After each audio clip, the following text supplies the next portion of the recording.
انوکھا جادوئی ice cream کا درخت۔ ایک دفعہ کا ذکر ہے کہ ایک چھوٹا سا گاؤں ہوا کرتا تھا۔ وہاں پہ ایک چھوٹا سا گھر تھا جس میں ایک بوڑھا آدمی اپنی بیوی کے ساتھ رہا کرتا تھا۔ وہ دونوں اس گھر میں اکیلے ہی رہا کرتے تھے۔ بوڑھا آدمی پیشے سے لکڑہارا تھا۔ بوڑھا آدمی بہت محنتی تھا اور روز صبح جلدی اٹھ کے جنگل چلے جایا کرتا تھا اور وہاں سے لکڑی کاٹا کرتا تھا۔ لکڑیاں کاٹنے کے بعد وہ ان کو بازار میں لا کے بیچ دیا کرتا تھا۔ ہاں جی چاچا جی، ایک کٹی کتنے کی مل جائے گی؟ ارے بیٹا، 10 سکوں کے بدلے تم ایک گڈی لے جاؤ۔ کیا چاچا جی اتنی مہنگی لگا رہے ہو، تھوڑا تو کم کرو۔ بیٹا اس عمر میں جا کے لکڑی کاٹ کے بیچتا ہوں، اگر سستی بیچی تو میرے گھر کا چولہا کیسے چلے گا؟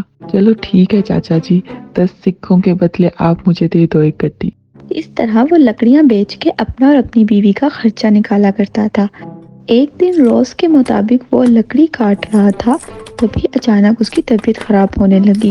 کھڑے کھڑے ہی اس کے دل میں درد ہونے لگی اور وہ وہیں پہ گر گیا۔ اس کے ہاتھ سے اس کی کلہاڑی زمین پہ گرتی ہے اور وہ وہیں پہ اپنا دم توڑ دیتا ہے۔ جب اس کی بیوی کو اس بات کا پتہ چلتا ہے تو وہ بہت روتی ہے۔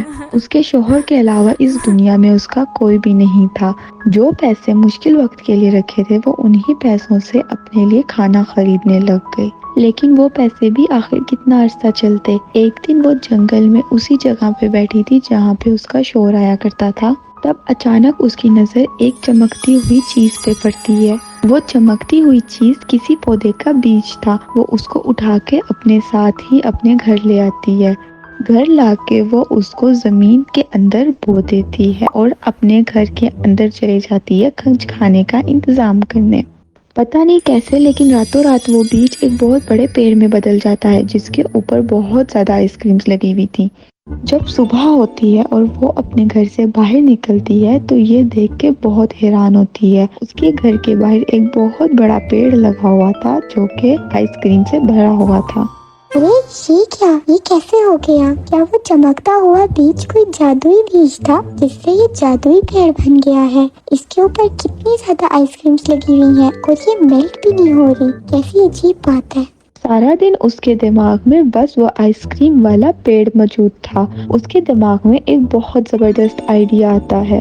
جو تھوڑے بہت پیسے اس کے پاس بچے ہوئے تھے وہ ان سے ایک آئس کریم کا سٹال لگا لیتی ہے، جہاں پہ دیکھتے ہی دیکھتے بہت رش ہو جاتا ہے کیونکہ گاؤں میں پہلی دفعہ کسی نے آئس کریم کا سٹال لگایا تھا اور آئس کریم کا ذائقہ بھی بہت الگ تھا۔ دیکھتے ہی دیکھتے وہ بہت زیادہ پیسے کمانے لگ جاتی ہے۔ اب وہ اتنے زیادہ پیسے کما رہی تھی کہ وہ آرام سے اپنی باقی کی زندگی شہر میں گزار سکتی تھی، لیکن وہ شہر جانے کی جگہ اسی گاؤں میں ایک بہت بڑی آئس کریم کی دکان کھول لیتی ہے اور اپنی باقی کی زندگی وہی آئس کریم بیچتی ہے۔